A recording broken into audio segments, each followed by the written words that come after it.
Brett Perigo, tonight's second place finisher. Plenty of fans here, Brett, and a solid second place finish. Yeah, I got to shout out the Turn 2 Terribles over there. They're all a bunch of good guys to hang out with, talk to. I really like them.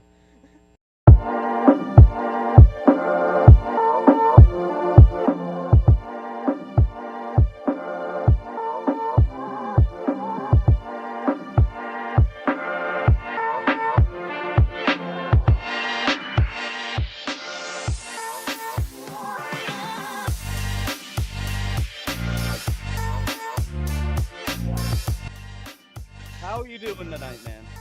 Hey, I'm talking here. You know who you're talking to?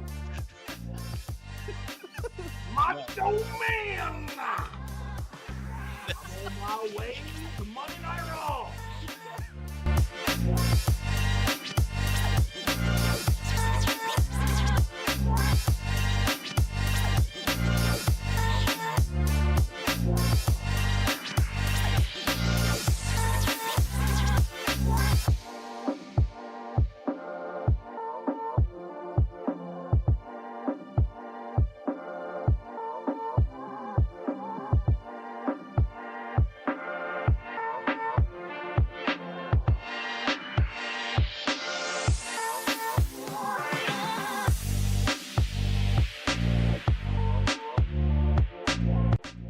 How do I want to answer the second one?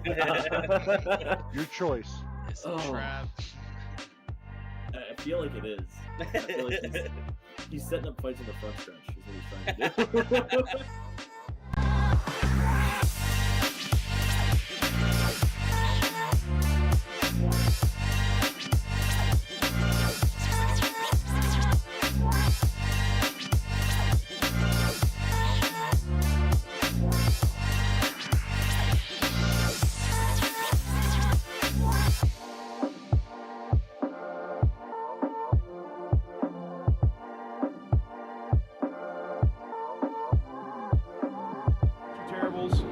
Speedway. We've got Devin Gordon with us. At Keene Motorsports Shop here with Kyle Keene. Sitting here with Sean Keene. We're going to talk a little bit about racing history. Yep.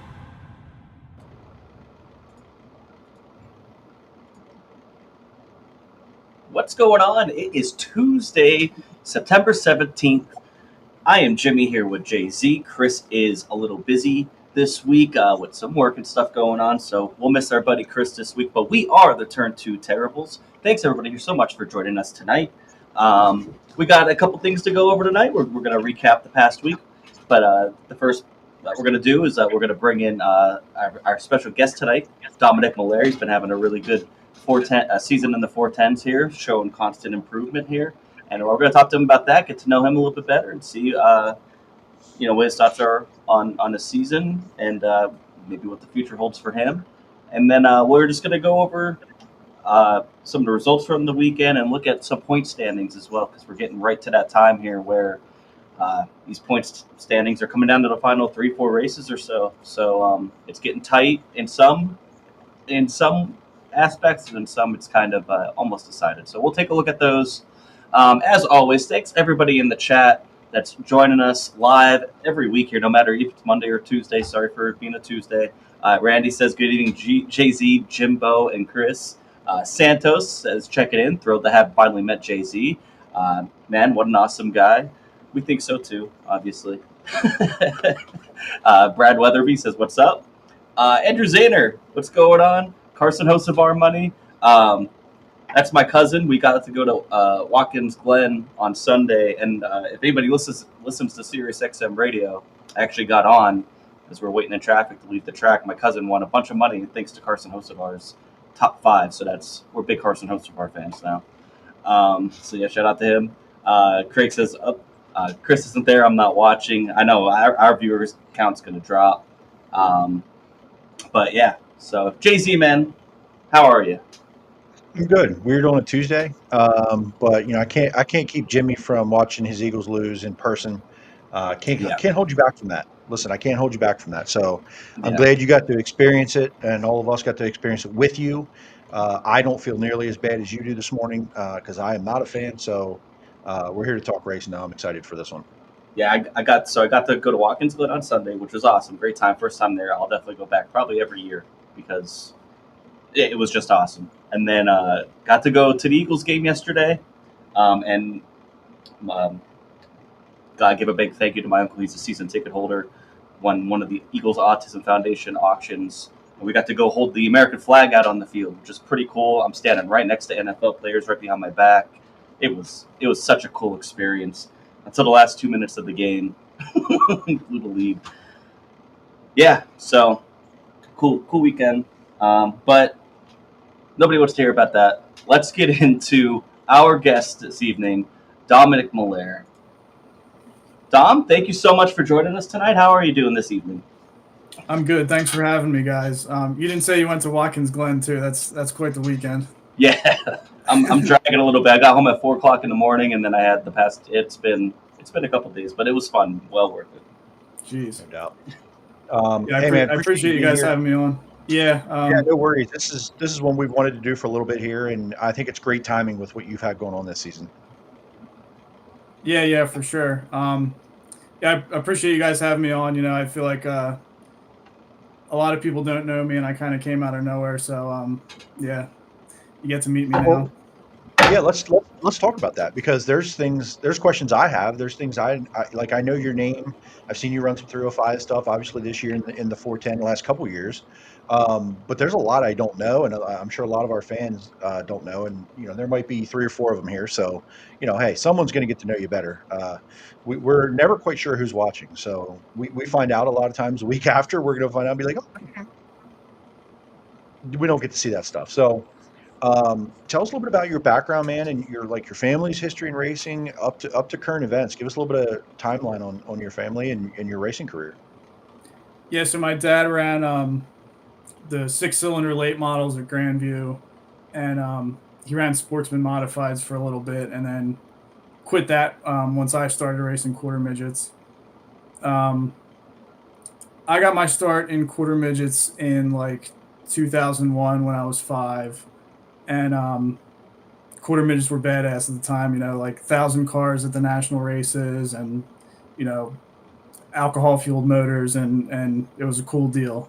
We traveled the country with the Courtneys and the Reinhardts and the Becks and the Reesers. And it was just an awesome time and a lot of competition.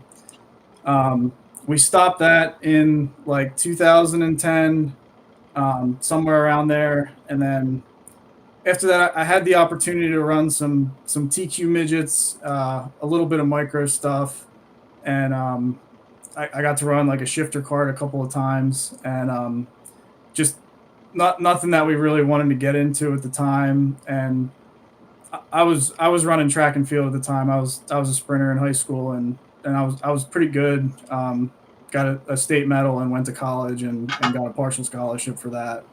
So then. Ended up graduating college, and I'm 2 years into college, I was like, I really want to go racing. Dad, can we go racing after I graduate here? And that was always the plan. Then he passed away a couple months after I graduated, so we stuck to that plan. We got a roller from Todd Rittenhouse. This was back in I'm going to say 2018. Got a roller from Todd Rittenhouse. You guys might know him from Lincoln. He ran 358s there and 410s for a while. And then I got a motor from it was half owned by Lou Ciccone and half owned by Mark Bittner. So I ended up buying that and went to Bridgeport and was like, okay, we can do this. And then so it was me, my mom, and my brother, and we weren't mechanically inclined at the time, and we didn't even touch the quarter midgets. We had a chassis guy and my dad and the motor guy that would travel with us, and I just drove. So I didn't know anything about this stuff, and so I literally took the roller, took the motor, went out and went racing, and just made sure all the bolts were tight, and ended up going to the Grove after Bridgeport and destroyed the thing going into turn 3. And that was probably the best thing that could have happened in my return to racing, because I had to go back and learn how to build a car from scratch and do my homework and try and learn about setups, which is the hardest part of the whole deal. And we're here now. So it's been a long road, but it's been tough. So that little bit gives me a ton of questions. First of all, where'd you go to school? Where'd you run track at school? Bloomsburg. Did you say that? I quit Bloomsburg University. Okay. Yeah. And what did you major in other than track and partying? Did you study? Communications. Okay. So yeah, and, a lot of partying. So I know racing's not a full-time job at this point. So are you open to saying what you do for a living at this point? Yeah, I'm a project manager / estimator for a company that does site work and paving, and utilities. Okay. I was doing elevators, and then I actually just switched careers over the winter. So yeah, that's going good.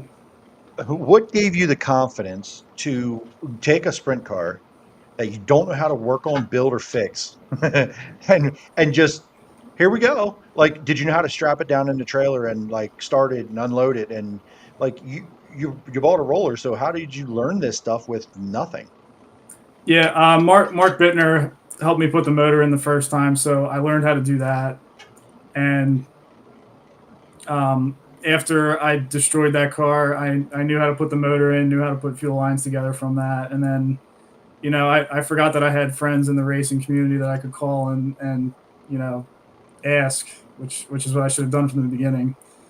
But I probably could have gone about that better. But, it is what it is. We call that experience. Usually screwing things up or not knowing how to do it, screw it up. That's called experience or life lessons, right? So you've come a long way. So what year was that you destroyed the car and had to learn how to build it? 2018 or 2019, something like that. And that was a 305 or? Yeah, that was a 305 with the PASS series. Okay. And you did a couple years in PASS. You're in the 410 now, but your brother races, right? Yeah. So in like 2021, I fireballed a motor. It wasn't a blow up. It was a fireball. I have a picture of it. It's pretty crazy. But after that, Larry McVeigh let me use his motor for a couple races, and then I got a call from Rod Ort, who's the one who owns that Red 36. He also runs the PASS series. Great guy, great team. Will give you the shirt off your back. Kevin and Craig on that team are awesome. So he called me to drive his car, and we had a lot of great success. Got a few wins, and that was a good deal. And then after that, Larry let me run his 360 at the end of the year at Bridgeport, and the way the PASS series works, you get penalized if you go and run different classes. So it was either stick with the 305 or continue on up the ladder. So I decided to continue on up the ladder. And when I I felt really bad about leaving that car because they really gave me a great opportunity. But you know, my brother, he had just won a race at Lincoln and actually didn't go over the scales and got disqualified. But he won a race at Lincoln, so then I was like, you know, my brother's the same size as me. You know, the seat's already in there. Let you know him go and run it. I think that would be, you know, ideal. You know, we're same personality, same body size, everything. So it's like he got in the car and went out and I think he won 3 races in. So and Damn. that deal's still going good. So. Yeah, and I now I know today, but like you asked me a year ago, I know you're all related, but I was brothers. I didn't know your family history at that point, like a year ago, and this year I certainly do, and I paid attention more, and I knew the name, but I had no idea. So like I've seen you run the 305, and I know there's another Melair running the 305, but it could have been, I don't know, maybe not related, right? Like it could have been Yeah. you know, a cousin or something. So getting to kind of know your family a little bit this year, and you know, I think you could admit you've really come on the scene the second half of this season. So what were some things as you went up that ladder you talked about and got into a 410? What was that journey like, getting your butt kicked for a couple of years in the 410, and you know, how did that get you to here? Like, what did you learn? How did it make you better as a driver, or was it just you needed the seat time? I definitely needed seat time. We an old 270 head fell into my lap end of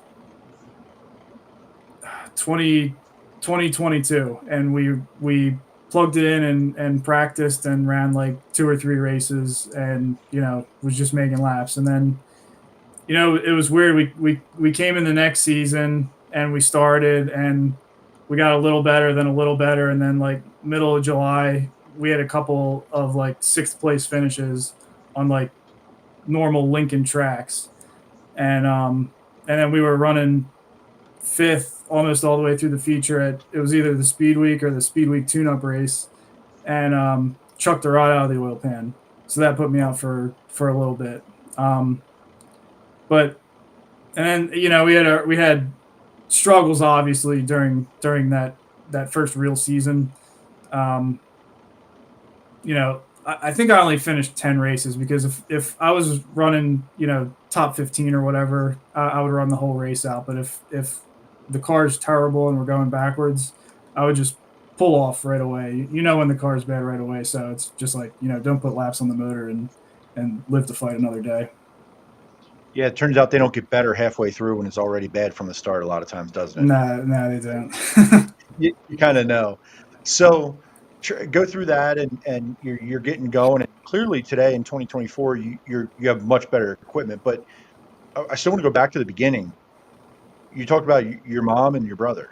Was that really all you had in the 410, even just kind of coming up through? And what other help did you have, if any? Oh yeah. Yeah, I would call some people and try and get some baseline hints on setup, but everybody does something different, and you know, you can't ask somebody to just like give you a starting point. Like, you know, you're racing for money out there. This is the big leagues. It's hard to get information, and that was really hard. And I think those times we had success was remedied by the 2-inch wicker bill, because we could go out there and have a decent run and have grip. And then you got to do the same thing earlier in the night when you're on the 1-inch wicker bill and the car is just awful. So I think that was a big Band-Aid for that season. And then same thing the beginning of this season with only the 1-inch wicker bill. We were just terrible to start the season. But yeah, it was just me, and just a lot of the nights at Lincoln, it was just my mom and I. We come from 30 minutes north of Philadelphia, so it's like, you can't ask somebody, you know, come drive 2.5 hours to push a car around and scrape mud, you know. Yeah. And it's hard enough to find decent help anywhere, you know. Yeah, for sure. So as you go into 2024 and you get going here, and like you said, having some struggles, not a lot of help, just you and mom, and what changed? First of all, let me actually back up. You kind of said you started with this motor that fell in your lap. I assume you've upgraded to something different at this point? Yeah, so we got another one. Went out to Indy over the winter to get that, and it's a good motor. We bought it with unknowingly with a cracked block, which kind of sucked, and we found that out like 3 or 4 races after we put it on in 2024. So that put us out a month. But it is what it is. Yeah, that whole I don't know much, but like a few guys that I'm close to talk about the what's the word I want to use? Probably the I would say a borderline lack of integrity when it comes to selling used engines in that market, and the actual condition of them versus what they're represented as. I don't. That's just what I hear. But is that a bigger problem than many people know? You think? The 270 that we got, that was, nobody knew the history on that, and it ran like a top. So it just depends. Everybody's different, and I guess it depends who you're dealing with. Yeah, and you got it. There's only so much checking out you can do before you make a purchase, haul it home, right? So yeah, you can't pull the heads off in a Walmart parking lot when you're transferring it from truck bed to truck bed, For sure. So you get going here this season, and some results have really started to turn the corner. Clinton County, I think, was kind of in that area. I was looking up some finishes this year, but what changed here in the second half? Any changes to the team, additions, subtractions? We all got smarter. What do you think has been a difference? We got Lee Stauffer to come out and help us. That makes you smarter, doesn't it? Yeah, that helps. Yeah. I don't know. It was just a timing deal. I have a big 48 by 24 whiteboard in my shop, and we got to July this season, and we were just awful the whole year. And we filled up the board with names, and Lee was at the top because I thought he might be available because I heard he was helping Jesse Attard during Speed Week. I actually went to the Grove Saturday, or was it? It might have been the Summer Nationals race. I'm not sure, but I went looking for him, and I guess they had split up at that point. And I had placed a call to him on Friday, left him a message, and in the meantime, I kept going down the list calling people, and it was like like one of those movies where you're trying to get the gang together, and this guy's in jail, this guy's dead, this guy's with a team, and I'm serious. It was actually like that, and Lee called me back. I got some bites from that, but Lee called me back that Tuesday, and we hit it off right away, and I think we're 5 or 6 races in together, and it's been pretty awesome so far. Yeah, I think it's been we've all noticed, and so let me ask you this: so new crew chief and new paint scheme. That thing was silver with a white 55 for the first couple years.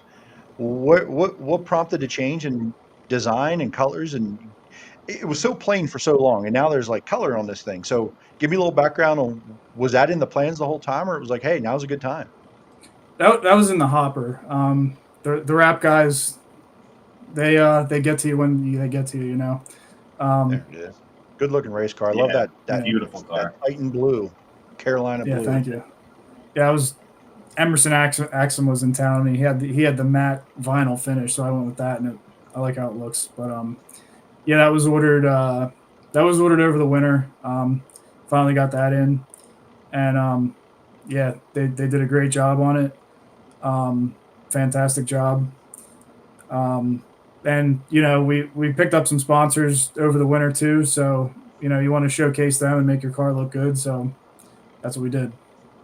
Yeah, no doubt. And I think then running good, I think, can also help you attract more sponsors. You got a good looking race car, starting to finish up front, getting some good finishes. So I actually want to ask you a question going back to the wrap a little bit, because I think the first race you broke that out, you decided to go up to Port Royal and miss a Lincoln race.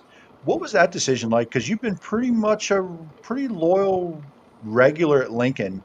What that particular weekend, what made you switch and go up to Port Royal? Was that to get ready for the Tusky, or was there something else that prompted that weekend? Just I don't know. I knew Lincoln was going to be really heavy. Because it was humid and it was raining all day, and I figured if we're going to get a decent racetrack, Port Royal would be the place to go. Plus, it's twin features. Get more laps, get some experience. I don't think I've gone that fast in a race car in my life, so I think that was good for me, the way the track was. So yeah, that's just why we went up there. Yeah, I was surprised. I think I forget what night that was. I think I ended up going to Lincoln, staying closer to home just because the weather was iffy that night. And I remember looking at the roster and rundown, and I'm going, Domenic Melair went to Port. I was like, whoa. So I'm kind of glad you came on, because I've kind of wanted to ask you that. But even at the racetrack, if there's drivers watching, I'll say hi to guys in passing, but I don't stop and bother people, especially when you all are getting ready to go. So I'm actually glad I remembered that, because I was curious, because that was there's been a few weeks this year where a lot of those Lincoln regulars have kind of just said, don't care, I'm out of here. So for various reasons, and your smile kind of was like, oh no, here's what's coming. So I'm glad that you had an answer of like, hey, we wanted to, there was factors, because depending on who I ask, I don't know what answer I might get, and I don't want to get anybody in trouble. So yeah, I love Lincoln. Jerry's awesome. I think the management team this year is doing a good job. Yeah, I have nothing bad to say about Lincoln. I don't know, just the way it was that weekend. I love Port Royal too. I have a lot of laps at Port Royal. I probably have more laps at Port Royal than I do at Lincoln. Even running a whole season there, I have 3 or 4 years of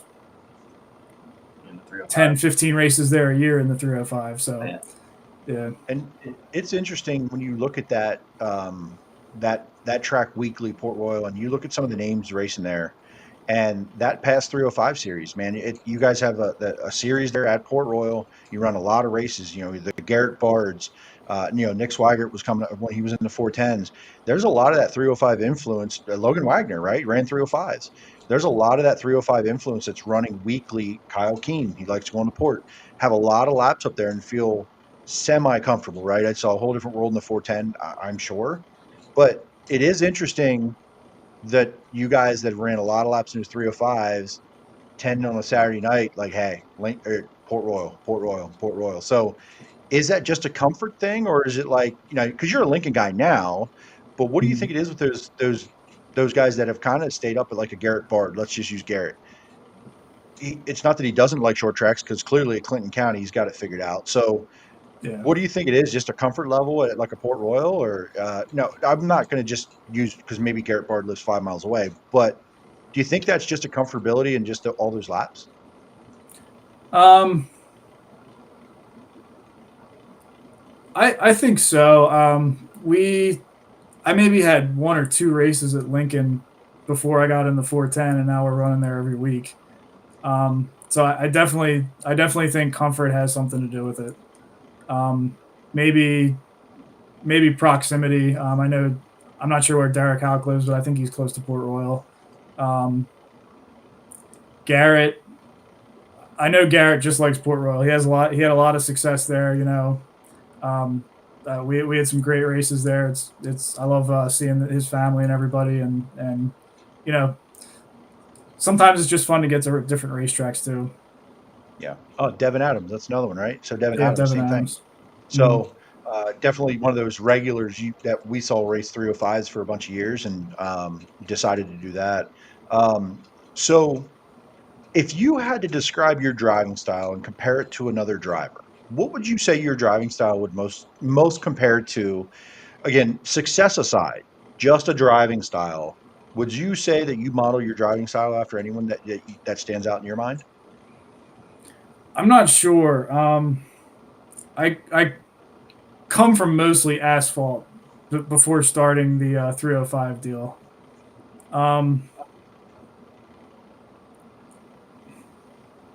That's a good question. I would have to think about that. And I knew the reason to ask that, and it's okay that you don't have an answer because you may not even know it yet. You're not really that far into this. Yeah. But what I see when I watch you race, I even if you didn't have that top end top 5 time trial speed for the last couple years, I don't think I've seen many times where you were out of control. And I feel like you have good car control. You can make speed, not on the wall when unless you have to be. I feel like you remind me a lot of like kind of Danny a little bit as far as like uh, just slower is faster. It looks like it. There's times where you're running inside the top 5 and it's just not. You don't look like you're just wheel stand off every corner and blowing the tires off of it to keep speed. I think that really does well a lot of times. 1-inch wicker bill, right? Trying to keep the tires under you, whatever, and these tires in general. So, I think maybe that's still developing for you. But if you had to pick, line was equal, would you rather run the top or the bottom? Probably the top. Just I don't know. You get a better view of the track and where everybody's running, and it's easier to pass. That's fair. It's hard to get comfortable. I feel like I'm more comfortable now, ripping the top at Lincoln. 3 and 4 definitely. 1 and 2. You do have to get on the binders in 1 and 2, so it's a little harder to judge, and you're racing against guys that have been doing it for 10 years. But 3 and 4, I'm really comfortable with just sailing it in there. 1 and 2 at Lincoln is like probably one of the trickier corners that in Central PA. And I didn't really think about this a lot until maybe this year, watching like Matt Campbell run the top, and he's really good at it. But it looks very difficult. Does it? It almost looks like a shelf, and like it's almost like Grandview. It like ledges off a little bit. It's really easy to get bit. Exactly, and it's like you have to be on the brakes, but then how the hell do you run it really hard to make the speed you need when it's that far around and it ledges off? It looks very technical, and I could imagine not being very comfortable for a long time in 1 and 2. I've seen that bite a lot of guys. Yeah, and it progresses a lot differently than 3 and 4. Not to say 3 and 4 is easy, but 3 and 4 is more of a cakewalk compared to 1 and 2. Even like sometimes coming out of 2, the top of it completely goes away and it's right against the wall, and it's hard to judge when that happens because you still have support getting halfway through the corner, and then it's just wall, and it's just hard to trust running up there, especially when you're in your own equipment. And it is crazy when you watch races at Lincoln how much more aggressive guys are in 3 and 4 on sliders, because it doesn't shelve off. There's something there to support on the other end of it. The exit of 4 gets a little bit of a ledge sometimes you can lean on. Where 1 and 2, you don't see nearly as many aggressive sliders in 1 and 2 late in the races because there's nothing to lean on exit. It would just be you'd just be gone, right? Am I looking at that? Am I evaluating that right? Yeah, you overcook it. You'll just sail off into the exit. You'll rutasil it into the wall and off of 2 there. So don't ever go full rutasil, okay? I like it, but don't. Jimmy, any fan questions? What do you got for him? We got a couple. And this is what I was going to kind of ask here. Randy Kopp asked, "Are you running BAPS on Saturday? And what does the rest of your season schedule possibly look like?" Yeah, we'll be at BAPS on Saturday. I'm actually putting together a new frame right now because the one I was running's pretty well toast. And then we're gonna go. We're not gonna run the Grove Outlaw Show. We'll be at the Lincoln Outlaw Show. Fingers crossed we're still together. And we're just gonna keep going until the weather gets below 50 degrees. Gotcha. If the Bridgeport 410 show happens, is that on your schedule? It is. I love Bridgeport. It's my home track. I want to support Danny doing his promoter thing. If it's 30 degrees out, I don't want to do that to the motor. But That's fair. if it's sunny and mid to low 50s, we'll be there. I think last year it was like 80 degrees that day. It was Yeah. warm. So hopefully, fingers crossed, we get that kind of weather again. Yeah. Santos asked, question I always ask all the new drivers on here is, any merch available? Yes, we got shirts this year. They're very nice. Brian Paulus did them. And yeah, send me a message.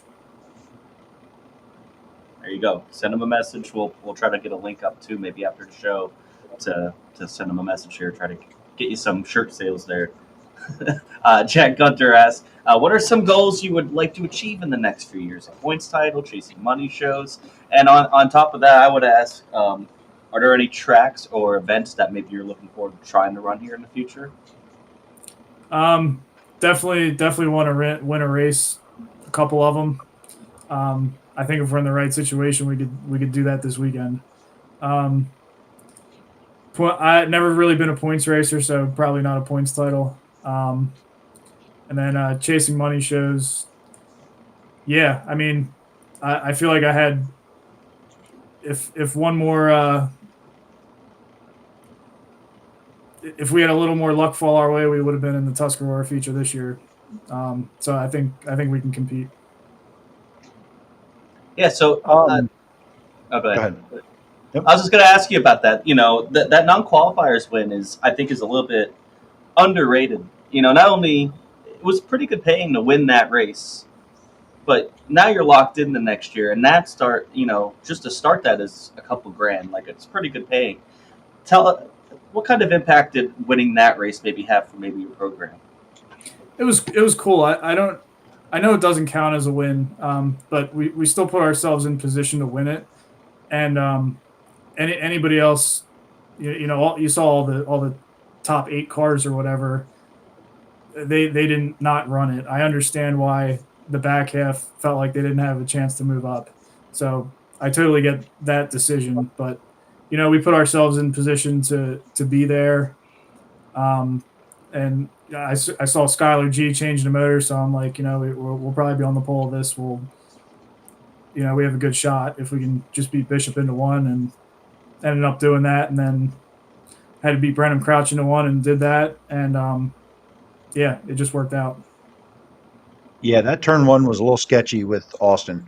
You guys were both going for it, and I was holding my breath for both of you. I like both you guys, and I was like, oh no. And then and I was like, okay, they made it, and then everybody crashed, I think, anyway. So, man, that was just like, holy crap, these guys are going to go for it, right? And I think I talked to you in Victory Lane. Like, I was surprised you were able to pull beside him off of 2 there with the rubber on the bottom, and it worked. So, you guys didn't wreck, so that was probably a blessing in disguise. When you mentioned about the money show and chasing that, you know, you're not to say you're not competing for wins yet, but you're not a guy that when you pull into the pits, people are like, oh, you know, hey, Melair's here, right? I know you have those goals and you're going to win races, but do you look at the winners total for what you look at, or are you trying to look at it going, hey, I'm a top 10 guy. What is 10th pay? What is my decision? Are you kind of there at this point, or you're thinking, hey, 20 grand to win, 20 grand to win, I'm going to win a race? Kind of, where's your mindset there? I don't look at what really anything pays. If there's a race that weekend, we're going to try and be there. You know, the reason we usually run Lincoln is because you get the most races per rebuild. So, you know, I just want to race as much as possible.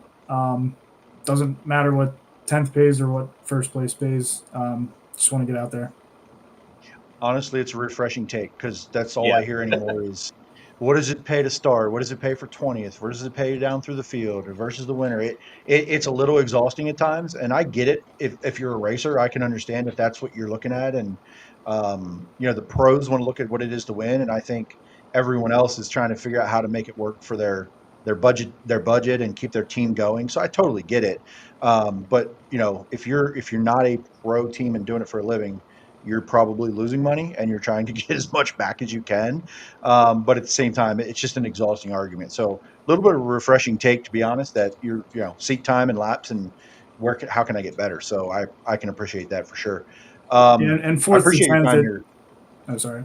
Fourth to 10th, it pays close, and then 11th to last pays close. So, I mean, unless you're winning races, the professional teams, if they're running fifth every week, they're not,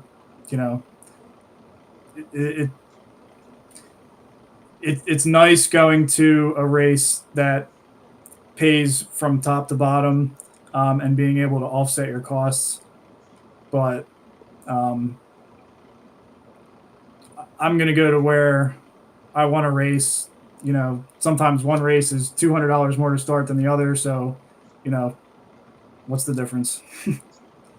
Yeah, no, again, refreshing answer from what we're used to hearing. So I appreciate your time. We're coming up on 40 minutes already. Like, holy crap. But the question I ask every driver, Santos has his, I have mine, Chris has his, but RIP, he's not here tonight. So, he didn't get to answer. That's good. I'll ask. Jimmy can ask. There you go. So you're going to name two drivers for me, and one driver you love racing around. You have a great time. It's always going to be a fun battle. Whether you never, there's not going to be any hard feelings if you do make contact, whatever. And then someone who's a pain in the ass to race with, not a personal attack, just somebody who's hard to pass. They're a thorn in your side to race around.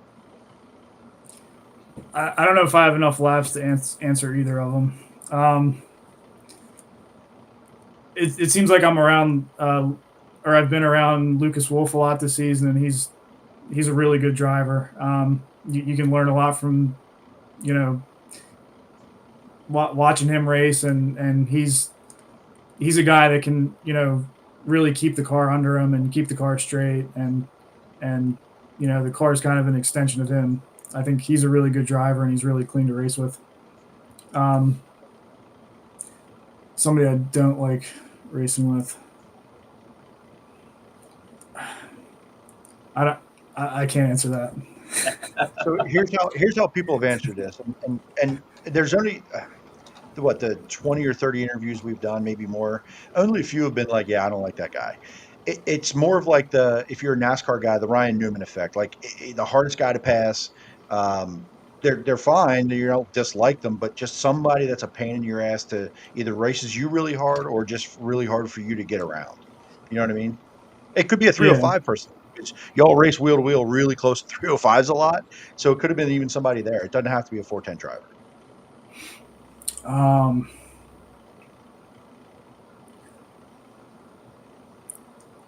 I'll go with Billy Dietrich. He's really good at making his car wide, and he's really good at listening. I feel like he's got eyes in the back of his head sometimes. Yeah, that's a good one, and that's exactly kind of the when I had thought of that question, that was sort of my vision for it, right? Not somebody like I don't need people like creating issues for themselves or other people from what my stupid ass question. But yeah, just that, right? Like Chris Frank was, or no, Ashley Capetta was Chris Frank, right? Because they run the same line. So it was like I can't. What am I going to do, right? So and Danny last week was Brent, just for the racing reasons, right? Not so much the personal things, for sure. So no, great answers for sure. Jimmy, go ahead and do Chris's. Yeah, Chris's question usually is if there's one event, doesn't even have to be 410s, it could be whatever, but there's one event that you can win in the entire racing world, what would it be? And why? Probably Indy 500. That's the biggest of the big, but 410s. I would love to win the Tuscarora 50. I think that's an awesome race. Hell yeah! Yeah, it's that race continues to grow, and also you got Weikert there, so they got two big races now there, and they know how to put on an event, that's for sure. Yeah, so I guess before we get you out of here, thank you for your time. Glad to get to know you. Do you have any plans yet for 2025, or is that you kind of have to break it down maybe at the end of the season, and kind of revisit there? Yeah, we'll be linking mostly again. Want to try and try and get to port if it's expensive to race at port. You need the mule for qualifying, and it's tough to run there with the resources that we have and being a Lincoln car. But I do want to get up there some more. Cool deal. So before we let you go, who do you want to give a shout out? Sponsors, team members, obviously, or whatever. Who do you want to give a shout out to that helps you get to the track every week? My mom, my brother. My brother really helps a lot. We're putting a new car together right now, and he's helping me with that and doing tires. And Bloss Plumbing, that was a sponsor that we picked up for this year. Awesome people. And then H. Cornell and Son. That's about it. And we're talking about Lee too. He's the man. Hell yeah. And then before we let you go, we were talking about shirts before. Should I message you on Facebook? Do you have like a racing page on Facebook? I just put one together. I have yet to share it though and try and get some followers on it. So Okay. Domenic Melair Racing. Okay, cool. We'll try to get that link out there after the show or tomorrow morning or something, so we can. There seems like a couple people probably want some shirts, probably myself included. So, thanks again so much for joining us, and best of luck here in the future. And I think we'll be hearing a lot more about you here. Thanks, Jimmy and Jeremy. I appreciate it, man. Thank you. Thanks, man. We'll see you this weekend, buddy. Yes. Good luck. Domenic Melair. Those are the interviews that I really love that we do, because you just find that's a racer, getting every resource he can to get together, and he just wants to be, like he said, I don't care about pay necessarily. I just want to get out there and race. You know what I mean? And he's been with that mentality. Yeah, I'm sure there's been maybe some equipment stuff, like you kind of said, that helped, but them learning off the track, on the track, continually getting better. That's the only way you can, and I think it's just it's been really refreshing hearing some of his takes there on the way he views it, and just kind of just seeing that progression. Yeah, for sure. I'm glad we got him on here and get to know a little bit about him, because I think he's going to be one, obviously sources and everything goes right. He's one of those guys on the radar, right? Just like we've talked over here the last couple of years, especially these Lincoln guys that are sort of like they're starting to peek their head in here into the equation and the conversation. And I know we're not alone in it, but the guys that we picked out late last year, early this year, that has all come to fruition. And we were already talking about a couple of those guys, I think on last week's show or the week before, a couple shows ago, about like that next 2025. And I think he, equipment and opportunities there. This is a guy that's got to be on the radar for some wins next year. I really do think so. Maybe, time trials, I don't know. But, a handicap show gets to start up near the front. Absolutely a guy who can go pick off one of these wins while he's still gaining experience and speed, right? Because you go look at these guys right now, you look at the time trial rundown every week at Lincoln, because they haven't had a handicap show since June, I want to say, or something. Basically, Speed Week and beyond has been time trials every week at Lincoln in some form. And you go look who time trials up front. It's occasionally someone who had that first, second, third draw, and it's Chase, Troy, Freddie, Danny, Macri. Brandon Raymer got to the top this past weekend. He was the first car out, which, congratulations. Brandon has speed, but does he go quick time if he's 20th, right? He hasn't really done that over a lot, and I'm not taking a shot, but that's tough to do. Yeah. And it's not that Domenic doesn't have the speed, but he's a guy that is in that pack of I'm starting to figure it out. I got my equipment and my experience, put it all together. He's going to be on that radar for wins, I think. Yeah, I think so. And just to see how far he has come past few years, if I remember, he used to have a duct tape 55 on his wing. You know what I mean? Yep. And now, and you can just kind of see that progression, and it's so refreshing to see. It's you can tell he's putting all the work in, learning as he's going, and just, there's not a lap or a moment wasted. He's taking that and building something positive there. I love to see it.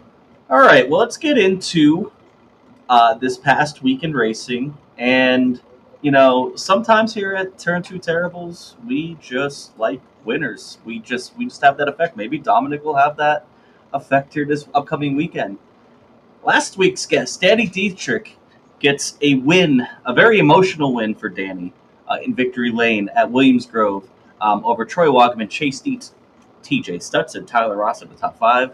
Freddie Raymer, Cam Smith, Justin Whittle, Lucas Wolf, and Aaron Bollinger rounding out the top 10. Danny and Troy started on the front row. Danny got out in front. There was some lap traffic and stuff, but Danny just, he was on it. He got hung up behind lap traffic at one point. Kind of let some of these guys like Troy, Dietz, and TJ Stutz kind of close in. But then he started getting around them. Knew it was time to go, and got it done. And he was very emotional in Victory Lane. To deal with Gary Kaufman's brother. That was very emotional in Victory Lane for them. And then, obviously, it was cool. He got out in turn 3 and pointed at the Billy Kimmel sign, which was a cool moment as well. So, good win for him. I was happy to see it. And you could tell, I don't want to say a weight's been lifted off his back, because we talked about it a little bit last week with him. Just kind of, they've been struggling, and but it's not because of lack of speed necessarily. It's just haven't been able to get it done, and he put it all together on Friday night. Yeah, it's actually kind of crazy that we talked about that last week, and brought up the has a 1 since July deal, but that's win 11 on the season. Yeah. Like, it's actually kind of crazy that we're talking about that, and it's win number 11.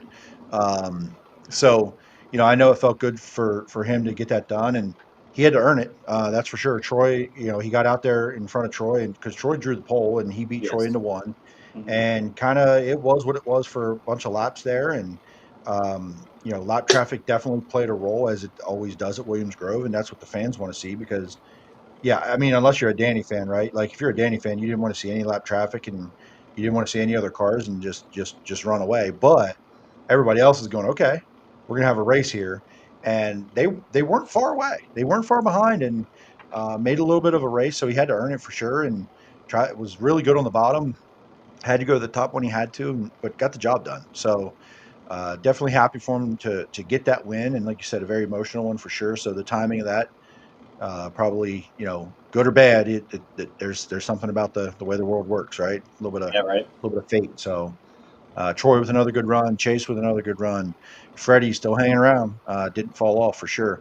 Justin Whittle, he still keeps flashing. We're going to talk about this, I think, here in a minute, but man, another good run, and he was really good in that feature.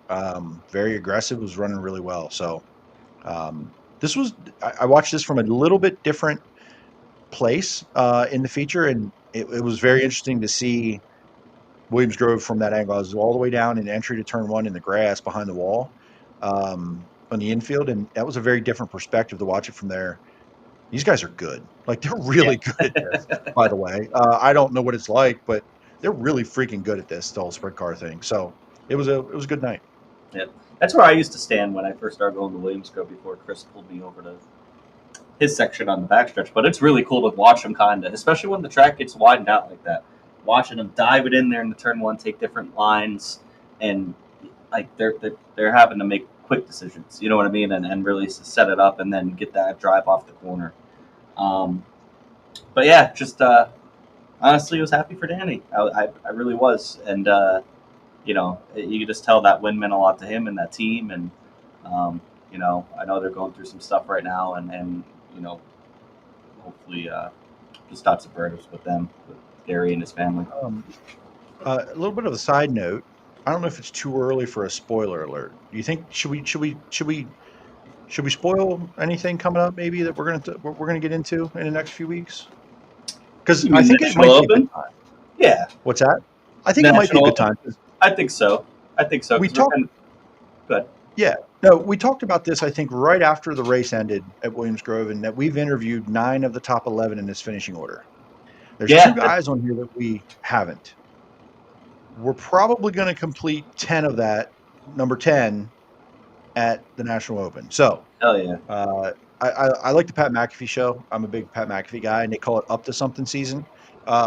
Looks like the Turn 2 Terribles are going to do a live round table, square table, some sort of live show from the Chili Cook-Off on Saturday morning of the National Open. So it looks like Lucas Wolf will be in attendance, so we're going to get to chat with Lucas and some other guests. So if you're at the National Open and you're camping and you're hanging out, or you want to come up and check out the Chili Cook-Off and try some and spend the day at Williams Grove, come up and see Turn 2 Terribles. We're going to do a live show from Williams Grove on Saturday morning, I believe it is, and get some favorite drivers. So hopefully get some probably good try some chili and stuff too. You know, where a couple of these drivers are going to be judging the Chili Cook-Off, and this has been a big tradition for a long time now that they put together, and it's a big deal. You know, more details will be to come. We're still ironing out a couple things, but that's what we're setting up to do. I'm really excited for it.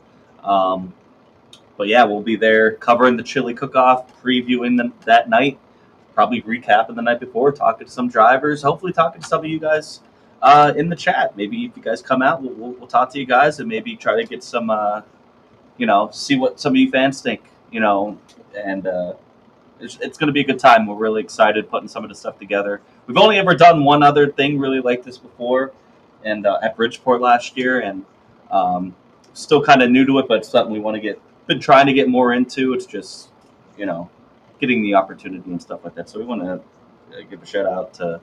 Well, the hardest part, to be honest with you, is Chris, because he doesn't go to the races. So, how do you get TPT to do this when he's not even around? This guy he's not even a race fan at this point. So, well, he'll be there because we'll be camping, so we'll be there all weekend.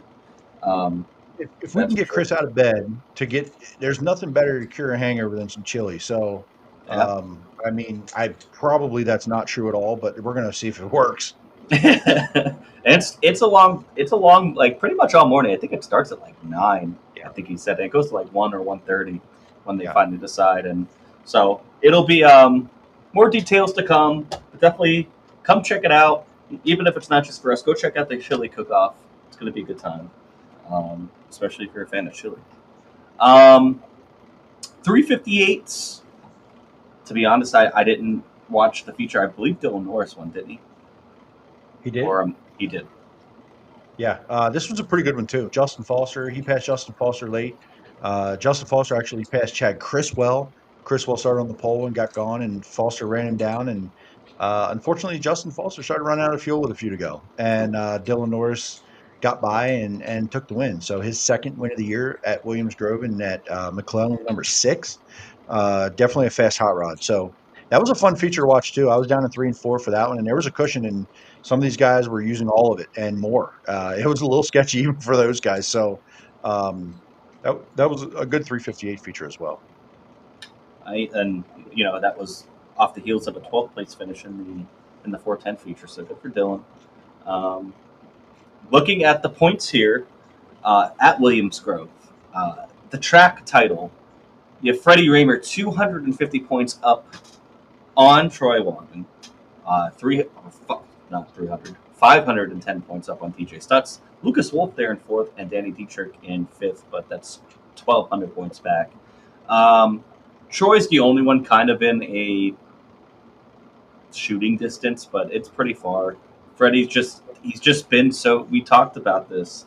He's just so damn consistent. Like, yeah, he hasn't won too much, and we're going to talk about him winning here in a little bit. But he hasn't won as much maybe in the past couple of years, but he's still like a 2nd to 6th place every week guy.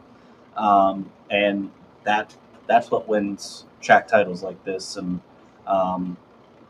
it's what you see there. And then in the Hoosier Diamond Series, they have 2 more races left with Danny Dietrich on top of that that title, with Troy Wagman in 2nd, 230 points behind. Chase Dietz, 270 points behind. Freddie Raymer, 310 points behind. And Lucas Wolf, 5th place, 320 points behind. So that's kind of tight, but I'm not sure exactly how many points you can get a night, but I feel like especially Freddie has at least almost a whole night kind of cushion on Troy.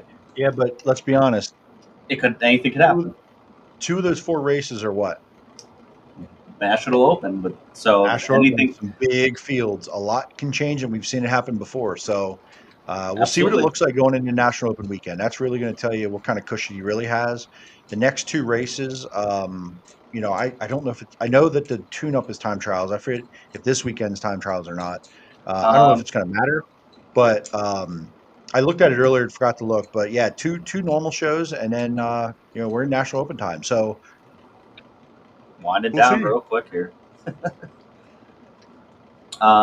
Let's move on to Lincoln on Saturday, where Freddie gets a win. This is his first Lincoln win of the season, am I right? It First is. one, which is crazy after he dominated this place last year. Danny in second, Chase Dietz rounding out the podium with Justin Whittle, Troy Wagaman, Tyler Ross, Brandon Raymer, Aaron Bollinger, Lucas Wolf, and Cameron Smith. The rest of the top 10. Jay-Z, this was the Rack Daddy's Rumble. $7,000 to Freddie. What'd you see from this race? Well, I see that Freddie owns this race because they've had 3 Rack Daddy's Rumbles and he's won all 3 of them. So, which is wild. You know, they're tired of giving Freddie checks, but he's not tired of taking them. So, that's for sure. This was a fun one. Time trials were fun. It was up high in 1 and 2, and this track was unbelievable. I know, you know, this was a 6:00 start. There was a 350 makeup feature on top of a regular program, so it was a lot of laps. There was a lot of cars. There was a B main for both. And this track was in A main shape for heat races. And we don't always get that at Lincoln Speedway, that you have a feature surface in heats. And man, it was fun. There was a top, there was a bottom. It changed lanes. You could drive really hard. You could roll the bottom. Very, very entertaining heat races. There were comers and goers in these heats, and it was. I was entertained all night. I really was, and I thought it was going to be one of those midnight type nights. And once they, you know, got rolling, they got the show moving pretty good. And this was an entertaining race. I mean, Freddie did his job, but it was not. Again, it wasn't easy. It was an entertaining race. It was 33 laps, which I should have looked up because I didn't realize it was an oddball number.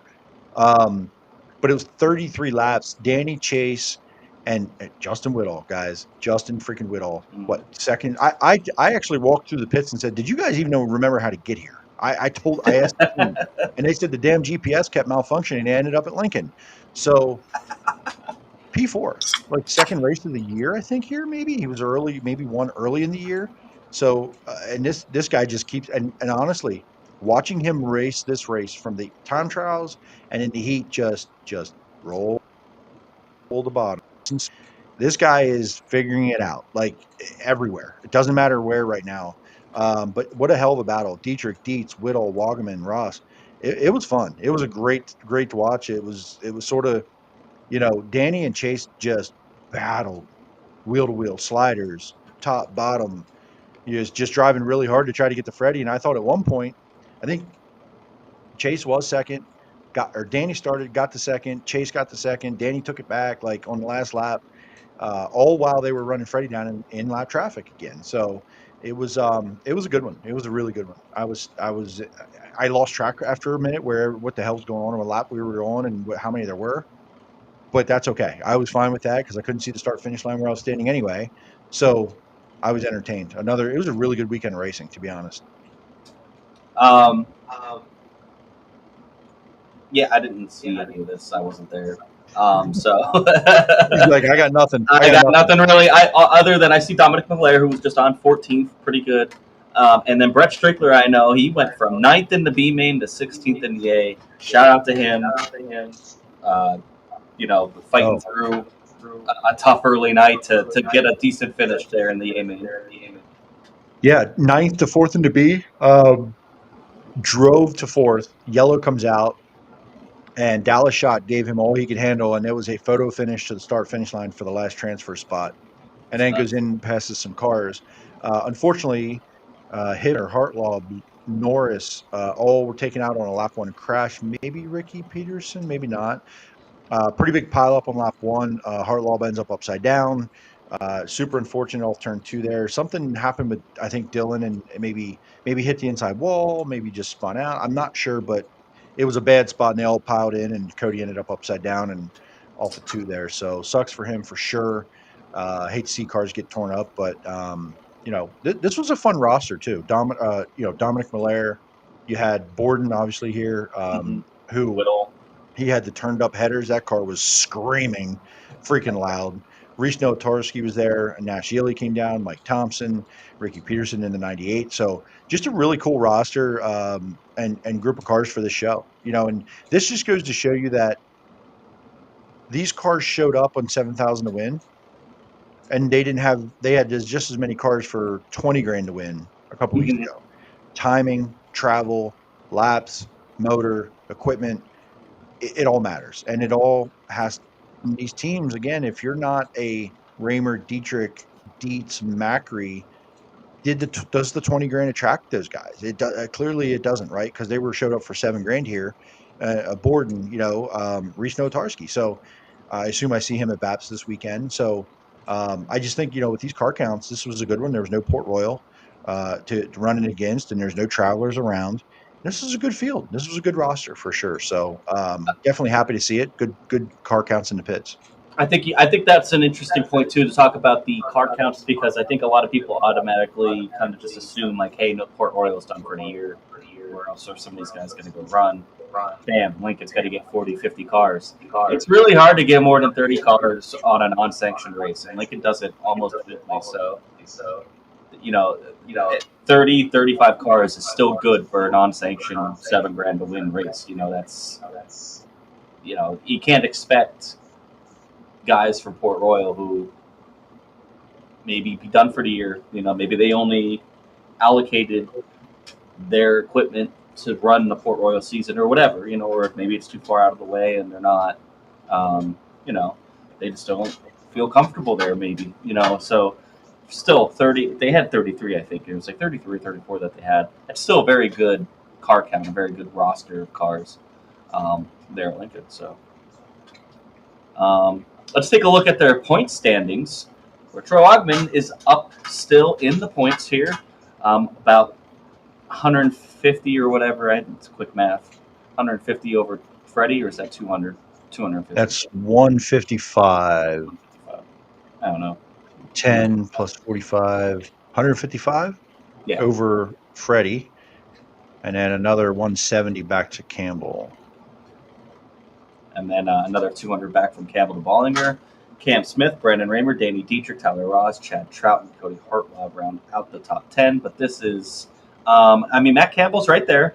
And honestly, Bollinger's not that far back, especially when they have, 3 more races? Well, you're going to have an outlaw race now. You got but does that count to their points?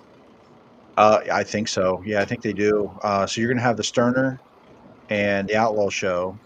Is there one more? I think there's one more. I feel like there's like their championship weekend, right? Yeah, I think there's 3. Yeah, that sounds right. Yeah, this is going to come down to it. It's going to come down to the wire. Especially with Freddie finally knocking a win off. But look at, Freddie's just been very consistent. We said it just about Williams Grove as well, but so is Troy. Troy's always up in that top 5, Gained 120 points this weekend, right? So right there, it's Troy didn't have a horrible race, so it doesn't take much. That win is worth so much, man. That 350 is big. So Freddie has Freddie has 4 wins. He's in the points lead, right? If he had a 4-win season, he's points leader, right? Troy hasn't won. What was that, June? He won 2 races by June and hasn't since. But there's a lot of guys that I don't see anybody on this list that has more than 2 wins on the season. There's been a lot of parity at Lincoln. Mm-hmm. So it is pretty wild that Danny's 7th in points, even with missing 5 races there. Just goes to show. He's 1,400 points back of the points lead, but just goes to show how good he's been when he has been there, always in it. So we'll see. We'll have to keep an eye out on that one as well as we wind down the season here. We'll go to a high limit here at Lernerville. They were there for a 2-day show. Capped off with the $50,000 to win race on Saturday night, but on Friday night, Corey Day took the win. For Cy Lynch, Tyler Courtney, Anthony Macri, James McFadden in the top 5. Brett Marks, Brad Sweet, Jacob Allen, Spencer Beast, and Tanner Thorson back in the 88. Rounding out the top 10, you had quite a few posse guys go out for this. Obviously, you see Macri. Lance DeWeese made the trip out. Logan Wagner, who finished last in this one with some mechanical failure. But he looked very good. We're going to talk about him more on Saturday here. Lucas Wolf was out there. No, sorry, not Lucas Wolf. Ryan Smith was out there. I feel like I'm missing one. Oh, TJ Stutz, we'll talk about him. He ended up making the trip out on Saturday for his first ever Lernerville visit, and he looked pretty damn good. But in this one, this was all Corey Day. I mean, he's just one of those guys where I think it's one reason why maybe Logan Wagner's such a likes this track so much is when you have a lip up at the top and you can just rip that top. There's not too many people better than Corey Day right now at doing it. Macri's pretty good. Obviously, we know how Logan Wagner is at like places like Port Royal, but man, it's just he was just ripping. This was his to lose. Cy Lynch with a very good second place, looked good all weekend as well. Yeah, that's Jimmy, all I got. Yeah, we got it. We have to go back a second. I need a real quick note. 358s at Lincoln. We had Seth Schnoke gets his first career win in the makeup feature and wins the Summer Series Championship points series. So first year in 358, the guy's out here winning 358 races. He's winning Summer Series points. He locked that up. And then Andy Best with his second 358 win of the season. He won at the Grove, and he's won at Lincoln now. Maybe second one at Lincoln.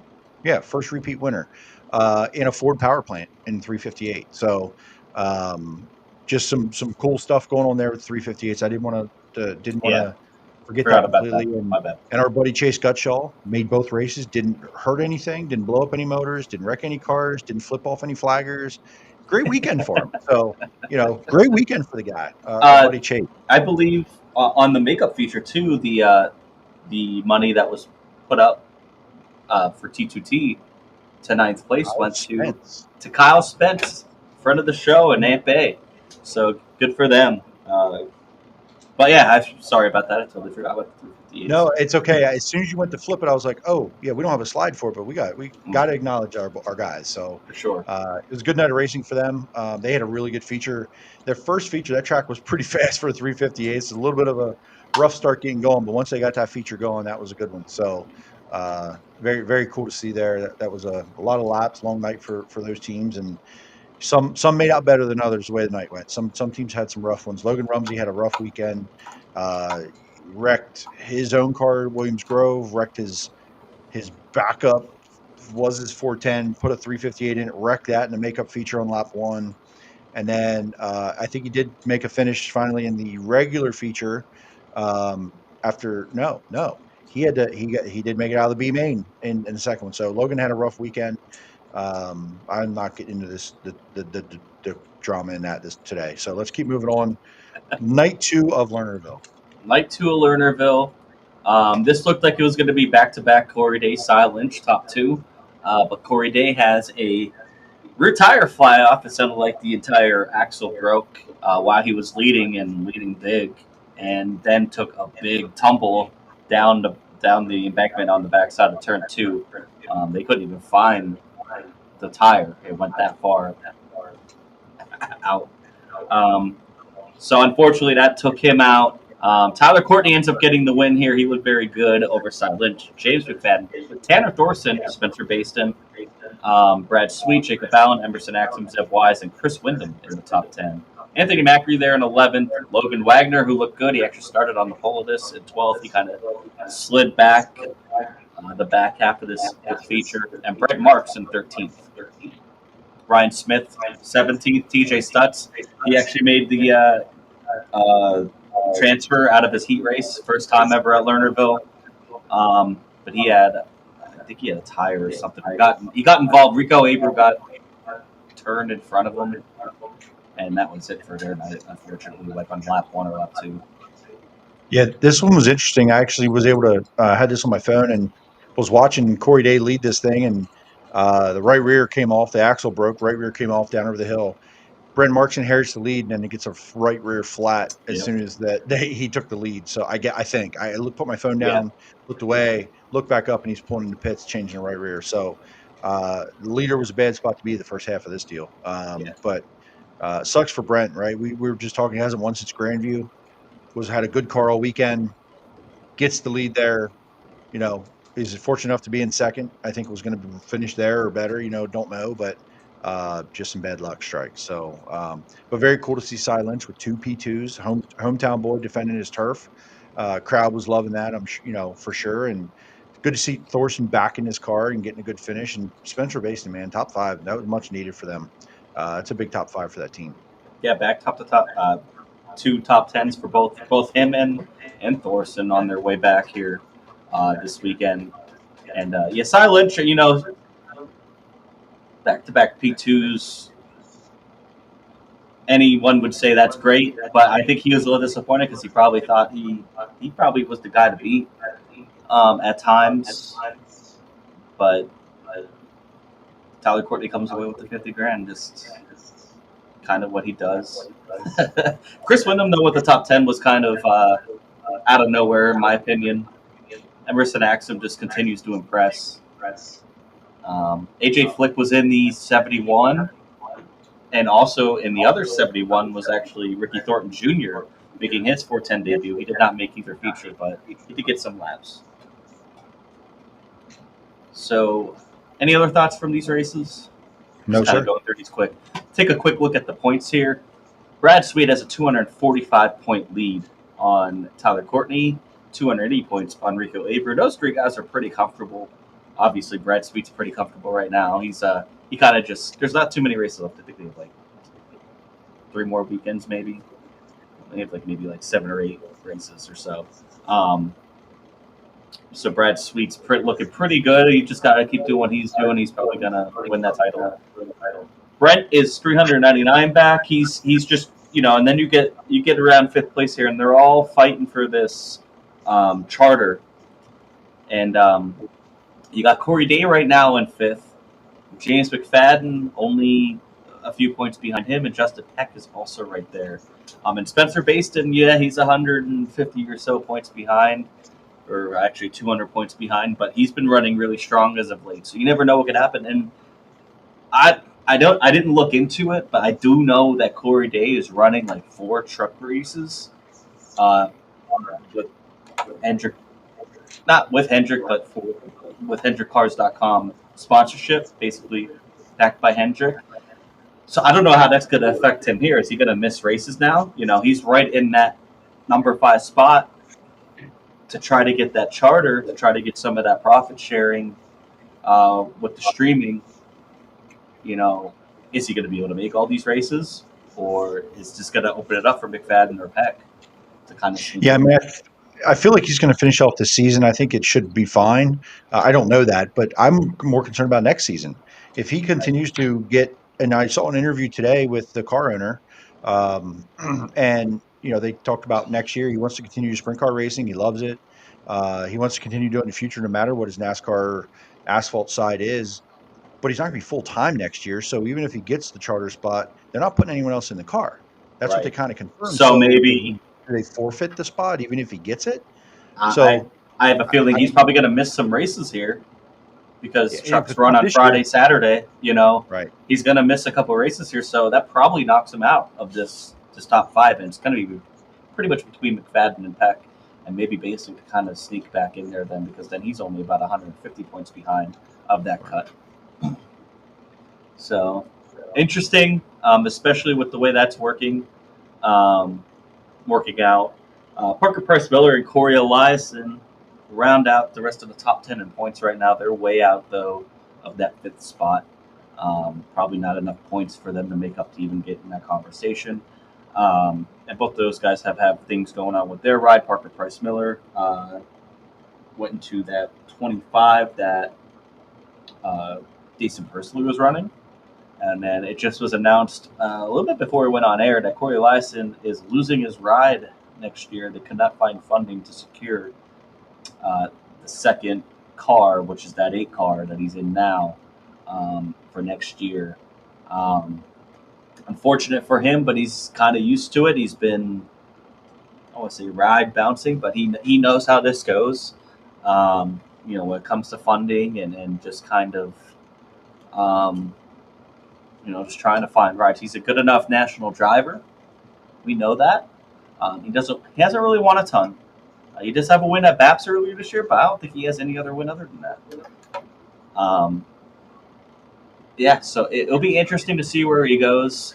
I'm sure there's going to be a lot of speculation. We'll talk about that a little bit later, though. Yeah, silly season just getting started, by the way. So now you take Corey Eliason and lose a car, right? It's not just swapping now.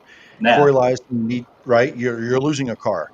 Dylan Cisney, we're losing a car. Yes. The 14, we're probably losing a car and a full-time driver.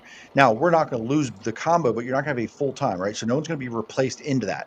So now you didn't net gain a car because Corey Day will still be in that car when it's there. I don't know. Even if someone fills in here, it's not what they're going to want, a part-time deal. So then we're hearing rumors of the 13. Maybe there's something going on there. Is the McFadden 5 going to make too. a change? The 83, McFadden's going back over to Australia, right? That's pretty much confirmed. So there might be an opening there if they decide to continue with 2 cars.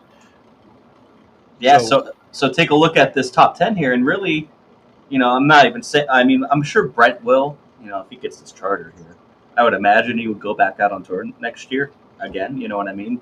He's still, very competitive, can win a lot of races, can win some money. But then you take a look at the rest of these guys, and it's like, who's back next year? You know what I mean? And it's still a very, very good high limit roster, very promising roster. But now, you got those top 4. Now what do you have? Now they're going to have to really go recruiting, especially when it sounds like maybe one of these guys are going to flip over to World of Outlaws. And the Outlaws are probably going to have another 4 or 5 new guys next year.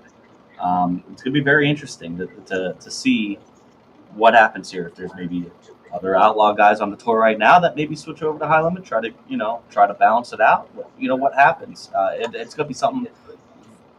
Not just who goes to what ride, but who commits to where, because that's going to be very contingent. That's going to be very big for high limit to continue this momentum that they started. Because I don't think it's a fact of high limit's doing anything wrong, or what they brought has really helped boost the entire sprint car world right now. Is it sustainable? And that's what we're going to find out starting next year. Yep, no doubt. I agree.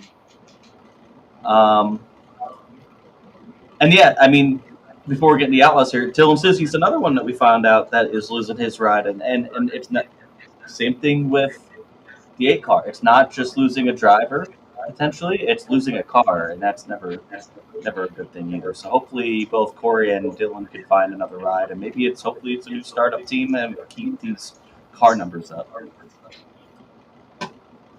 World of Outlaws, we're in California real quick. Buddy Kofoid sweeps the weekend.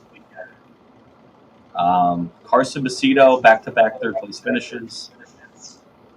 Good weekend for both of those guys. And then looking at the points here, this is probably the most intriguing points battle right now, because David Gravel, as good as he's been, that points lead is shrinking and shrinking and shrinking every weekend, especially as they're out on the West Coast. Only 86 points up now in Carson Macedo. Carson Macedo actually has more top 5s than David Gravel at this point, which is kind of surprising. But I guess not. And now, because Donnie Schatz was in second until 3-4 weeks ago, he was in second place. Macedo really is going on a run here. Yeah, and now you got Donnie Schatz 132 points behind, which is still in striking distance, considering the amount of races they have left. And then you have Gio Scelzi and Buddy Kofoid rounding out the top 5, with Sheldon Hansfield and Logan Short pretty much out of shooting range, but going to try to get themselves in the top 5. And then you got Baylog, Zierfoss, Crawley, Kinzer, and Rose. Oh, way back. But it's very interesting here, especially that top 3, and a guy like Gio and Buddy, especially with Buddy winning back-to-back races here. This bump, get up to 5 wins on the season. They can sneak in here. You know what I mean? Especially Gravel. Gravel's not necessarily struggling, but back half of the top 10. If you're finishing 8th to 15th place, and these guys are getting podiums every week, that's what happens with this points league. Yeah, it can happen in a hurry. We've seen it before, both ways. A guy can really extend a points lead or can really lose it. But the one that really gets to me, and maybe I'm not following it close enough because I maybe I'm just behind. But Gio's really cooled off, or is that just me? Yeah, I agree. No, he's cooled off for a while now. You He's know, running strong. I mean, he's still. I mean, look at the top 5 numbers in their top 10s. They're top 10 almost. They have 50 starts and they almost have 50 top 10s. You know what I mean? Like, there's not they many should, races where they right? were outside. Right. You know. Yeah, But then it's you look at a guy like Sheldon Haudenschild who has 8 wins, but only 38 top 10s, and that's why he's 360 points back. He just doesn't have that everybody. consistency. Yeah, I mean, everybody should be just thanking Brad Sweet that he left, right? And made this interesting.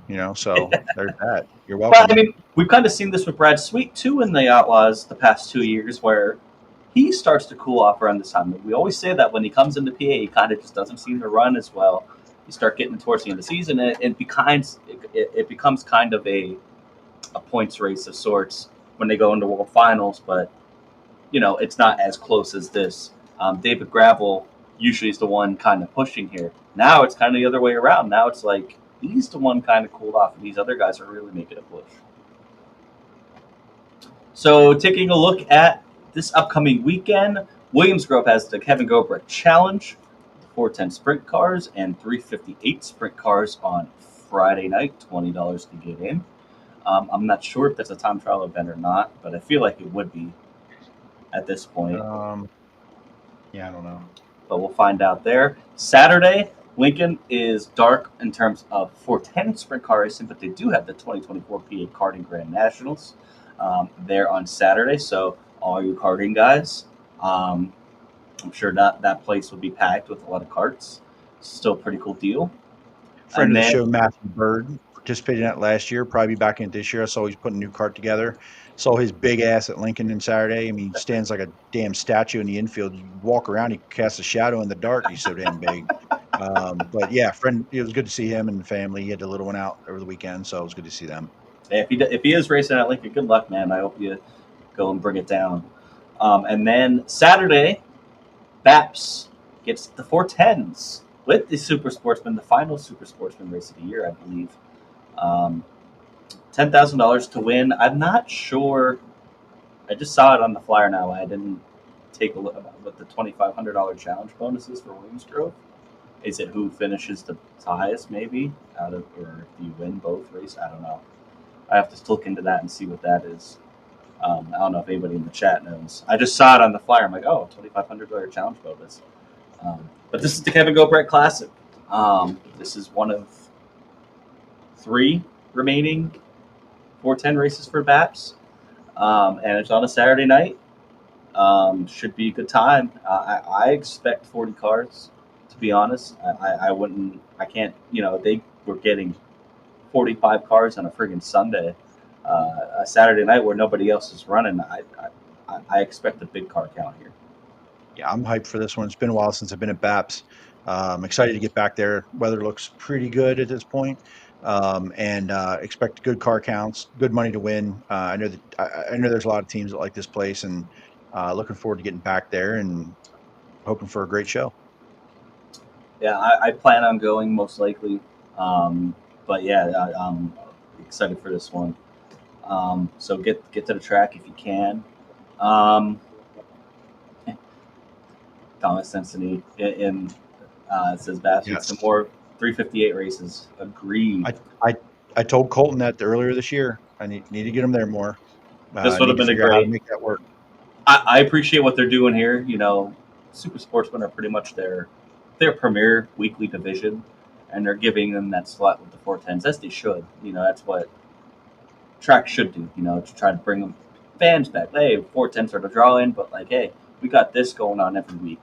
But it would be nice to see 358s there a little bit more often. I do appreciate that BAPS gives them 358 headline races, I guess, if you want to call it that. You know what I mean? Where they're the main division. So I think more tracks should do that, to be honest. But yeah, I would love to see 358s there a little more often. Friday's winner is an automatic qualifier for BAPS from from Williams Grove. Thank you, Mandy. The extra bonus is if they win at BAPS as well. I guess. That's what I'm assuming too. I did not realize the winner is automatic. I heard something about pretty cool. Yeah, I heard something about this, but I don't know the details. I'll have to look it up. But if y'all want to look it up, go look it up. Go to BAPS. Just go to BAPS and find out. Dave Hare will be happy to tell you and say, thank you. Love it. You I also can't wait. I can't wait to hear Dave. First he'll say, "What up?" and then he'll say, "Thank you." What up? I love it. I can't wait to get back. Say. That's really it. I know the Four Crown Nationals are this weekend for high limit at Eldora. I was possibly going to go to that, but I don't think that's going to be able to happen now. With Four Crown midgets and USAC sprint cars, awesome weekend there. And then I believe Outlaws are still in California. I think they go to Tulare. Yeah. And yeah, that's really it. Any other, I guess before we do drink it or dump it, any other thoughts? I guess we got to give a rest in peace to Lynn Paxton. He did pass over the weekend. We knew he wasn't doing, he's been fighting for a while, and I know that's a big loss to the racing community around here, especially with what he did with the Eastern Museum of Racing and all that. So, yeah, so that's a tough one. Yeah, no doubt. Yeah. Let's get into drink it or dump it real quick. Put your picks in the chat. Drink it to somebody that had a great weekend. Dump it to somebody who maybe had not such a great weekend. Put them in the chat, and then we will read them here. We'll go first. I'll go first. I'm gonna go with I'm gonna drink it to Brett Strickler. Just having to fight through what he did, get through in the skin of his teeth in that B main, and have a positive A main. Shout out to him. I'll also give a drink it to Danny as well with a win and a second place on a pretty tough weekend for that crew as well. And then dump it. I'm gonna dump it to the Philadelphia Eagles. Damn it! Sorry, pissed me off. Go ahead, Jay-Z. All right, I'm going to drink it to Danny. Need to thank him again for coming on the show last week. It was a big one for us. Great viewership, some followers, so we appreciate that so much. And yes, the time that we put into this, I can't tell you that we put full-time job time into this show, but this is time from our families and our free time, and we love it. Don't get me wrong, but so it was cool to have that pay off in viewers, and thank you all for tuning in and commenting, and got some good feedback from the track this weekend. Met some of our listeners, and they really enjoyed the interview and listening to Danny and his view and feedback, and seemed like he had a good time for sure. So shout out Danny, and drink it to his win, getting back on the winning side of things. Dump it, a little bit of a homer pick here, but Cody Hartlaw, that sucks. Listen, guys tear up cars all the time. It happens, but just they've been struggling a little bit, and I know Cody well, and got to get some confidence back and feeling good, and felt like they made a little bit of progress at Williams Grove on Friday. The results may not have shown it in the rundown, but felt like they were working towards something there that Williams Grove that they've been struggling with, and didn't have his normal time trial effort, I think, at Lincoln, and quite like he's used to, and just sort of set him behind a little. So dump it to those guys. I'm sure there's more dumpets out there. Some of the losses this weekend in our world, the sprint car world, but we'll go with those two for the week. Yeah. Randy says, drink it to DD and Cy Lynch. Dump it for Lynn Paxton. Tyler also says, R.I.P. to Gary Kaufman's brother, Wayne. Matthew Bird says, drink it. I'll make it to BAPS Saturday. Dump it too. I got to work till 4 p.m. Saturday. Ain't going to miss Lincoln. That sucks, man. But it'll be cool to see you at BAPS. That's for sure. At least you get to go to see some racing if you can't race yourself. Steph says, dump it to Corey Day and Brett Marks. Yeah, they had good revs going. That's a tough way to end their night. And Drink It to DD. Mandy says, drink it to Domenic Melair interview. Danny winning after being interviewed by T2T earlier in the week. And then dump it to Heart Lob at Lincoln, Corey Day, and the Eagles game. Absolutely. I agree on every single one of those. Couldn't have said it better myself. As always, drink it to all of you guys in the chat. We're listening the next day. We appreciate all the feedback. Like Jay-Z was just saying before, it's been cool to meet people throughout the year, as long as we've been doing this, getting feedback on how we could be better and just kind of all that. So we really appreciate everybody tuning in, taking their time out of their day to listen to us and, have a conversation with us every week. So that's it. Thanks, you guys, for tuning in a day late. And we will see you guys next week, hopefully with Chris. We'll be back next week. Shout out to Chris.